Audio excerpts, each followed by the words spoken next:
بسم اللہ الرحمن الرحیم۔ ناظرین، امید کرتی ہوں کہ آپ سب ٹھیک ہوں گے، خیریت سے ہوں گے۔ اللہ تعالیٰ اسی طرح آپ کو خوش رکھے، آباد رکھے اور ہم سب کی وہ جائز حاجات کو پورا فرمائے۔ اللہ تعالیٰ ہم سب کو ایک دوسرے کے ساتھ اخلاص کے ساتھ پیش آنے کی توفیق عطا فرمائے، کیونکہ اخلاص کے بغیر، اخلاق کے بغیر ہمارا اعمال وہ نامکمل ہے۔ تو اللہ تعالیٰ ہم سب کو اخلاق کے ساتھ، حسن سلوک کے ساتھ دوسروں کے ساتھ رہنے کی توفیق عطا فرمائے، آمین۔ چلتے ہیں اپنے ٹاپک کی جانب کہ آج کا ٹاپک کیا ہے۔ آج کا ٹاپک بھی بہت امپورٹنٹ ہے اگر کوئی بندہ اس کو سمجھے تو، کیونکہ جس طرح کے ہمارے حالات چل رہے ہیں ہمیں تو ہر ٹائم اللہ تعالیٰ کا وہ ذکر اپنی زبان پہ جاری ساری رکھنا چاہیے۔ اس کے باوجود اگر ہم بہت زیادہ مصروف ہیں یا پھر ہم دن میں کسی بھی ایک ٹائم جب ہمیں یاد آئے اور ہمارا دل کرے کہ ہم اللہ تعالیٰ سے وہ گفتگو کرے، تو صرف ایک صورت وہ ذہن میں رکھتے ہوئے اگر ہم اسے پڑھ لیں تو ہمیں اس کا اتنا کا اجر اور اتنا کا ثواب ملے گا کہ ہم اس کا اندازہ بھی نہیں کر سکتے۔ تو چلتے ہیں اپنے ٹاپک کی جانب بڑھنے سے پہلے آپ سب سے ریکویسٹ کرتی ہوں کہ کائنڈلی اس ویڈیو کو سبسکرائب ضرور کیجیے گا جس نے نہیں کیا، اور دوسری بات کہ ویڈیو کو پورا سنیے گا۔ اگر آپ نے سننا شروع کیا ہے تو اینڈ تک سنیے گا اور سننے کے بعد شیئر ضرور کیجیے گا۔ تو چلتے ہیں ٹاپک کی جانب کہ وہ کون سی صورت ہے جسے پڑھنا قرآن کا 1/3 حصہ پڑھنے کے برابر ہے۔ 1/3 حصہ، آپ سمجھتے ہیں کہ کیا کوئی مسلمان ایک دن میں، ایک ٹائم میں 1/3 حصہ پڑھ سکتا ہے؟ خیر، ہم تو اتنے گناہگار ہیں، ہمارے پاس تو قرآن کھولنے کا بھی وقت نہیں ہے، نعوذ باللہ۔ لیکن اللہ تعالیٰ نے ہمارے لیے اتنی کا آسانیاں فرمائی ہیں، اتنی آسانیاں فرمائی ہیں کہ ہم سوچ بھی نہیں سکتے۔ اتنی آسانیاں اگر ہمیں اللہ تعالیٰ نے فرمائی ہیں تو ہمیں چاہیے کہ ہم ان پر عمل پیرا ہوں۔ تو آپ صلی اللہ علیہ وآلہ وسلم نے فرمایا، کیا تم میں سے کوئی شخص اتنا بھی نہیں کر سکتا کہ ایک رات میں 1/3 قرآن کی تلاوت کر لے؟ صحابہ کرام نے عرض کی کہ کوئی شخص 1/3 قرآن کی تلاوت کر سکتا ہے؟ آپ صلی اللہ علیہ وآلہ وسلم نے فرمایا، کر سکتا ہے۔ 1/3 قرآن پڑھنے کے برابر ایک صورت ہے، اور وہ صورت ہے قل هو اللہ احد، یعنی اور 1/3 قرآن میں تقریباً 2022 آیات شامل ہیں، یعنی جو شخص سورہ اخلاص کو ایک ہی دفعہ پڑھے گا تو اسے قرآن کا 1/3 حصہ پڑھنے جتنا ثواب ملے گا۔ اور صرف اتنا ہی نہیں، سیدنا معاذ بن انس رضی اللہ عنہ سے روایت ہے کہ نبی پاک صلی اللہ علیہ وآلہ وسلم نے فرمایا، جو شخص قل هو اللہ احد یعنی سورہ اخلاص آخر تک 10 مرتبہ پڑھے گا، اللہ تعالیٰ اس کے لیے جنت میں ایک محل تعمیر کرے گا۔ سیدنا عمر رضی اللہ عنہ نے فرمایا، اے اللہ کے رسول، پھر تو میں بہت سے محلات حاصل کر سکتا ہوں۔ آپ صلی اللہ علیہ وآلہ وسلم نے فرمایا، اللہ تعالیٰ بھی بہت کثرت والا اور بہت عمدہ عطا کرنے والا ہے۔ تو ایسا کیا ہے اس صورت میں جو اللہ کو یہ اتنی پسند ہے کہ اللہ کے نزدیک اس کی تلاوت کرنا قرآن کا 1/3 حصہ پڑھنے کے برابر ہے؟ ایسی کیا خاص بات ہے اس میں؟ کسی بھی دعا یا صورت کی فضیلت جاننے کے لیے آپ کو اس دعا اور اس صورت کو پڑھنا اور پھر پڑھ کر سمجھنا چاہیے۔ تو آج ہم اس صورت اخلاص کو سمجھیں گے کہ یہ صورت اللہ کو اتنی کیوں پسند ہے۔ سورہ اخلاص، اب اس صورت کے نام سے بھی آپ اس بات کا اندازہ لگا سکتے ہیں کہ یہ اتنی اہم صورت کیوں ہے۔ سورہ اخلاص کا لفظ خالص سے نکلا ہے، جس کے معنی صاف اور واضح ہے، یعنی یہ صورت حق کو باطل سے جدا کرنے والی ہے۔ یہ صورت توحید کی صورت ہے، یعنی اس صورت میں اللہ کی وحدانیت بیان کی گئی ہے۔ یہ ایسی صورت ہے کہ جس انسان نے اپنی زندگی میں اس صورت کے مطابق گزاری، اس انسان کے مقدر میں جنت لکھ دی گئی۔ یہ صحیح مسلم میں لکھا ہے۔ یہ صورت رسول اللہ صلی اللہ علیہ وآلہ وسلم پر اس وقت نازل ہوئی جب قریش کے لوگوں نے رسول اللہ صلی اللہ علیہ وآلہ وسلم سے کہا کہ ہمیں اپنے رب کا نسب بتاؤ۔ نسب سے مراد سلسلہ ہے، یعنی قریش کے لوگوں کا یہ کہنا تھا کہ ہمیں یہ بتاؤ کہ تمہارے رب کا سلسلہ کہاں سے شروع ہوا ہے، تمہارے رب کا خاندان کیا ہے، تمہارے رب کس نے پیدا کیا۔ نعوذ باللہ، وہ لوگ بت پرست لوگ تھے اور وہ اکثر یہ باتیں رسول اللہ صلی اللہ علیہ وآلہ وسلم کا مذاق اڑانے کے لیے طنزیہ طور پر کیا کرتے تھے، جو کہ نظر ہی نہیں آتا، جس کو کسی نے دیکھا ہی نہیں، اس کا نسب کیا ہوگا، کیا وہ خدا کیسے ہو سکتا ہے۔ تب اللہ تعالیٰ نے نبی پاک صلی اللہ علیہ وآلہ وسلم پر یہ صورت نازل فرمائی کہ قل هو اللہ احد، کہو وہ اللہ ایک ہے۔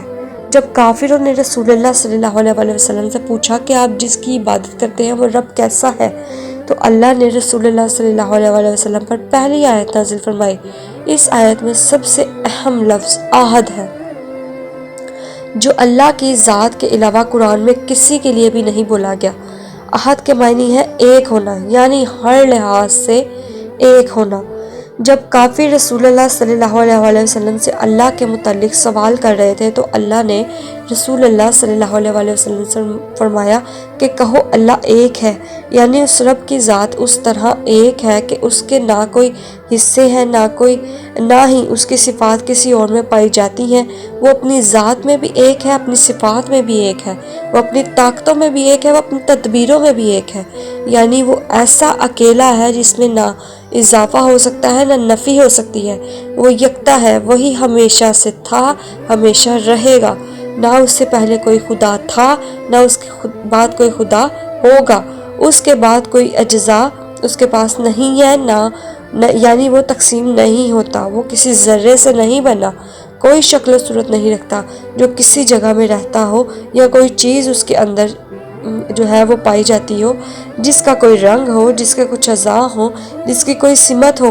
وہ ان تمام چیزوں سے بالکل پاک ہے، اس کی ذات میں کسی بھی چیز کی کثرت نہیں، وہ یکتا ہے، اس کی وحدانیت ہر لحاظ سے کامل ہے۔ دوسری آیت تھی اللہ الصمد، یعنی اللہ بے نیاز ہے۔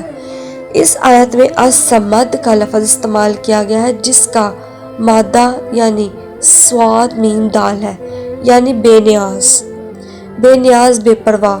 اب اس لفظ کا مطلب سمجھنے میں ہم سب کو بہت مشکل پیش آتی ہے۔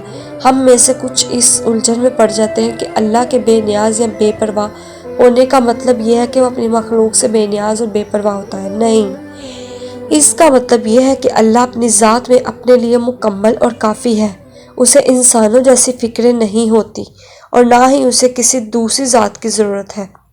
لوگ اپنی ضروریات کے لیے اس کی طرف رجوع کرتے ہیں، اسے کسی بھی طرف رجوع کرنے کی ضرورت نہیں پڑتی۔ وہ بے پرواہ اپنی مخلوق سے نہیں بلکہ وہ اپنی طاقتوں میں بے پرواہ، یعنی وہ جو چاہتا ہے کرتا ہے۔ وہ اپنے فیصلوں میں کسی سے بھی مشورہ نہیں لیتا، وہ اپنے فیصلوں میں بھی کسی بھی رائے طلب نہیں کرتا۔ وہ بے نیاز ہے، اسے وسائل کی پرواہ نہیں ہوتی کیونکہ وہ خود وسائل بنانے والا ہے۔ اسے آفتوں کی پرواہ نہیں ہوتی کیونکہ وہ خود آفتیں جو ہے وہ ٹالنے والا ہے۔ وہ جسے جس سمت میں پلٹ دے سو پلٹ دے، اس سے کوئی یہ سوال کرنے والا نہیں ہے کہ ایسا کیوں ہے۔ یہ اس کی شان ہے کہ وہ اپنے آپ میں ہی کامل ہے، اپنے آپ میں ہی کافی ہے۔ ہمیں اس کی ضرورت پڑتی ہے، اسے ہماری ضرورت نہیں پڑتی۔ اس کی شان میں اس بات سے کوئی کمی نہیں آتی کہ کون اسے مانتا ہے اور کون نہیں۔ اس کی بادشاہی پہ اس بات کا کوئی اثر نہیں پڑتا کہ کون اس کی مانتا ہے اور کون نہیں۔ ہم اس کے محتاج ہیں، وہ ہمارا نہیں۔ وہ رزق دینے والا ہے، لینے والا نہیں۔ وہ بلند ہے، پوری کائنات اس کے سامنے جھکتی ہے، پر وہ کسی کے سامنے جھکنے والا نہیں ہے۔ وہ غیر فانی ہے، وہ لازوال ہے، وہ بے عیب ہے، وہ باقی رہنے والا ہے۔ تیسری آیت ہے لم یلد ولم یولد، نہ اس سے کوئی پیدا ہوا نہ وہ کسی سے پیدا ہوا۔ اس دور میں جو کفار اور عیسائی فرشتوں کو اللہ تعالیٰ کی بیٹیاں کہتے تھے، نعوذ باللہ، یا حضرت عیسیٰ جو ہے، حضرت عیسیٰ علیہ السلام اور حضرت عزیز علیہ السلام کو اللہ کا بیٹا مانتے تھے، نعوذ باللہ نعوذ باللہ۔ یہ آیت خاص ان لوگوں کے لیے نازل کی گئی تھی۔ اصل میں زمانہ جاہلیت میں خدائی کا یہ تصور تھا کہ انسانوں کی طرح خداؤں کے بھی جنس ہوتی ہے، یہاں تک کہ انہوں نے تو خداؤں کی بھی باپ بیٹے بیویاں بنائی ہوتی تھی، نعوذ باللہ۔ اس لیے انہوں نے رسول اللہ صلی اللہ علیہ وسلم سے بھی اسی قسم کے سوالات جو تھے وہ کرنا شروع کر دیے کہ ہمارے خداؤں کا تو یہ خاندان ہے، تو تم بتاؤ تمہارے خدا کا کون سا خاندان ہے۔ اس پر اللہ نے یہ آیت نازل کی کہ اے نبی صلی اللہ علیہ وسلم بتاؤ انہیں کہ اللہ انسانوں جیسا نہیں ہے، اللہ ان لوگوں کے خداؤں جیسا نہیں ہے، اس کی کوئی اولاد نہیں ہے، نہ وہ کسی کا باپ ہے، اس کا کوئی ہم جنس نہیں ہے۔ انسان تو فانی ہوتے ہیں، ان کی اولادیں اس لیے ہوتی ہیں تاکہ ان کے فنا ہو جانے کے بعد ان کی اولاد ان کی نسل کا سلسلہ جاری رکھ سکے، جبکہ ہمارا رب تو ہمیشہ کے لیے ہے، اسے تو اپنا سلسلہ چلانے کے لیے کسی کی بھی ضرورت نہیں، بلکہ وہ تو تب سے موجود ہے جب حیات کا سلسلہ تھا ہی نہیں، نہ اس کی کوئی ابتدا ہے نہ ہی اس کی کوئی انتہا ہے۔ اس لیے یہ سوچنا کہ فلاں انسان کا اللہ سے کوئی تعلق ہے یا فلاں انسان کا اللہ سے ہمارے لیے سفارش کر سکتا ہے تو یہ شرک کے زمرے میں آئے گا۔ وہ سب کو پیدا کرنے والا ہے لیکن اسے پیدا کرنے والا کوئی نہیں، اس کے جوڑ کا کوئی نہیں۔ اس کے بعد چوتھی آیت ہے وَلَمْ يَكُنْ لَهُ كُفُوًا أَحَدٌ، اور کوئی بھی اس کا کف نہیں ہے۔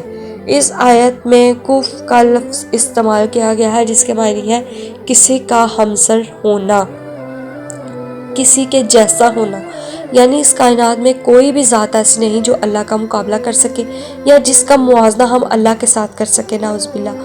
جیسے کفار لوگوں نے اپنے خداؤں کو بت بنائے ہوئے ہوتے ہیں کہ ہمارا خدا ایسا ہے، تو اللہ اس آیت میں ہمیں بتا رہے ہیں کہ اس کی برابری کوئی نہیں کر سکتا، کوئی بھی ذات ایسی نہیں جسے دیکھ کر ہم یہ کہہ سکیں کہ اللہ ایسا ہوگا، کوئی بھی ایسی ذات نہیں ہے جو ہمارے رب سے مشابہت رکھتی ہو، وہ ایسا ہے کہ اس کے جیسا کوئی نہیں، وہ ایسا ہے کہ اس کے جیسا کسی نے بھی کہیں نہیں دیکھا ہوگا، وہ منفرد ہے، وہ جدا ہے، اس کی طاقتیں، اس کی صفات، اس کی فطرت، اس کی محبت، اس کا رحم، سب میں وہ بالکل تنہا ہے، اس سے برتر کوئی نہیں۔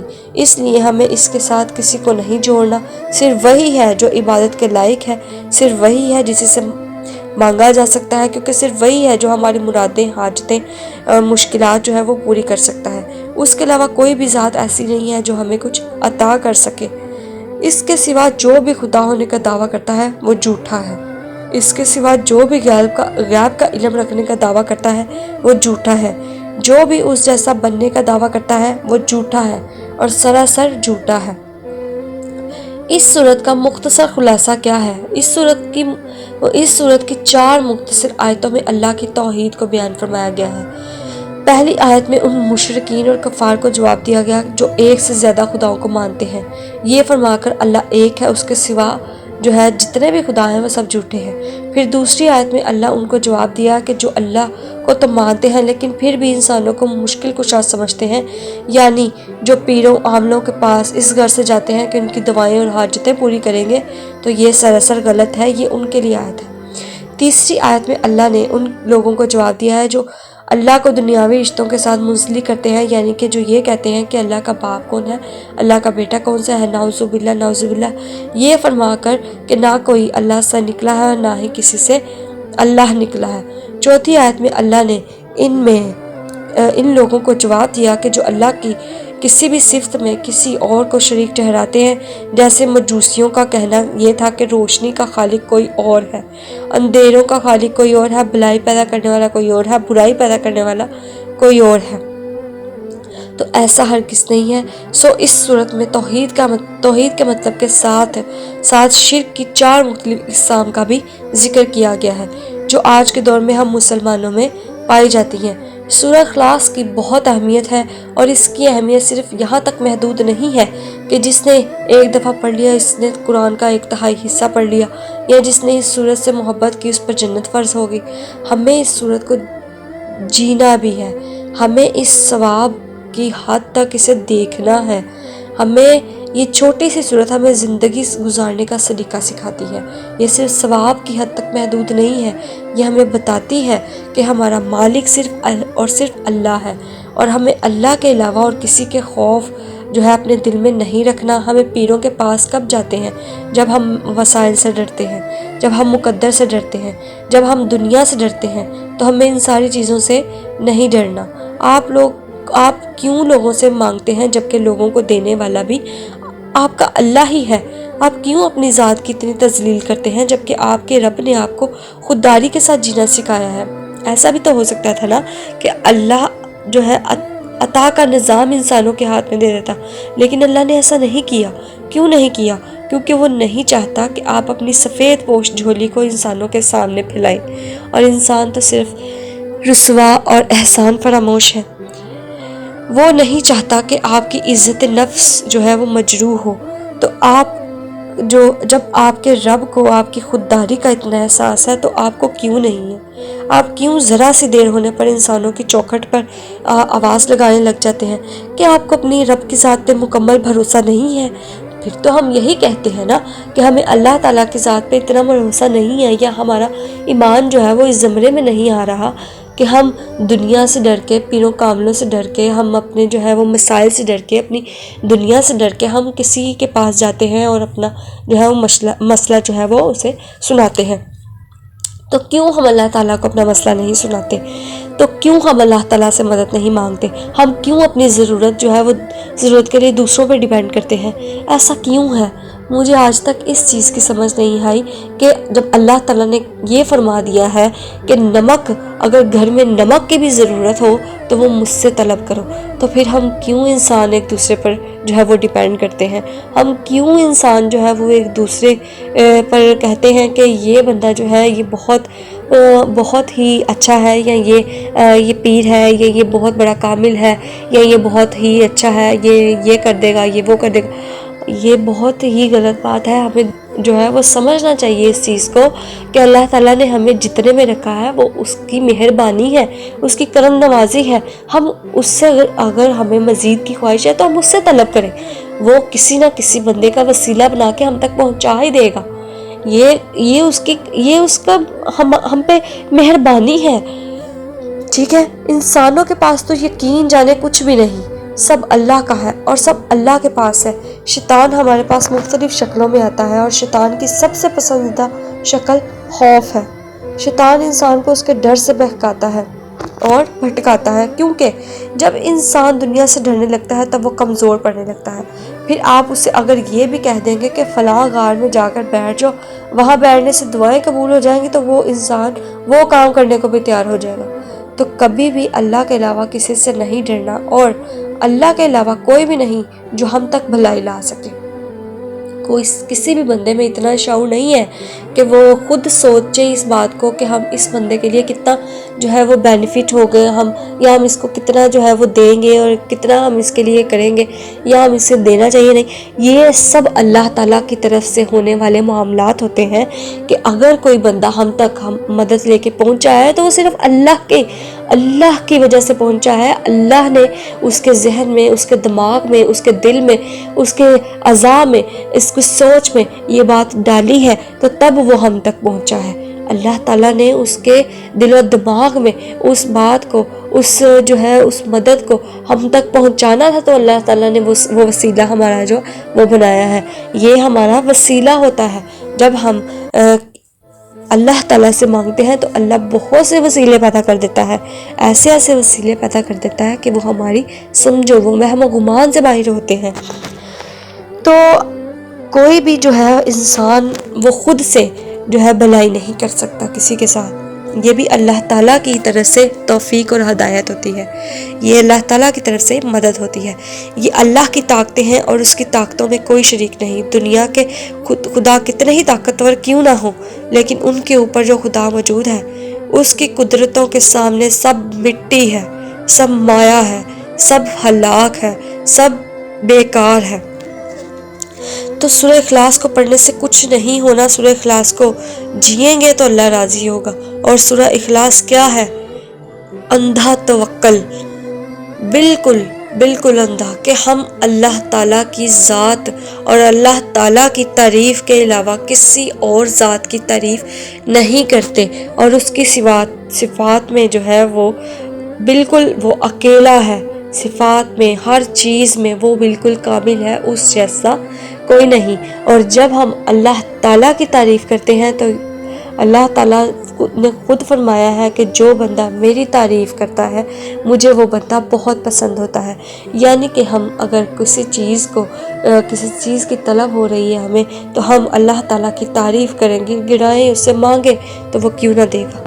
اس رب پر، اس رب کی مصلحتوں پر، اس رب کے فیصلوں پر، اس رب کی تقسیم پر، سب پر صرف ہمیں اندھا توکل کرنا ہے اور ہمیں کچھ نہیں کرنا، کیونکہ ہم جتنا ہمارا مضبوط توکل ہوگا اتنے ہمارے معاملات جو ہیں وہ آسان ہوں گے۔ امید کرتی ہوں کہ آپ کو آج کی ویڈیو بھی بہت اچھی لگی ہوگی۔ کائنڈلی اس ویڈیو کو شیئر ضرور کیجیے گا، اور اگر جس نے سبسکرائب نہیں کیا وہ سبسکرائب ضرور کر دیجیے گا، اور جو ہے لائک کا بٹن بھی ضرور پریس کیجیے گا۔ اللہ تعالی ہم سب کو جو ہے سورہ اخلاص کے مطابق زندگی گزارنے کی توفیق عطا فرمائے، اس پر عمل پیرا ہونے کی توفیق عطا فرمائے، اور ہماری زبان پہ جو ہے وہ یہی جاری و ساری اللہ تعالیٰ کی ذکر و اذکار اور تعریف جاری و ساری رکھے، آمین۔ اللہ تعالیٰ ہم سب کو اس چیز کی توفیق عطا فرمائے، جب موت ہمیں آئے تب ہمیں ایمان کی موت اللہ تعالیٰ جو ہے وہ نصیب فرمائے، آمین۔ اللہ تعالیٰ ہم سب کی جو ہے وہ جائز حاجات کو پورا کرے۔ آپ تب کے لیے اللہ حافظ، اپنا خیال رکھیے گا، اللہ حافظ۔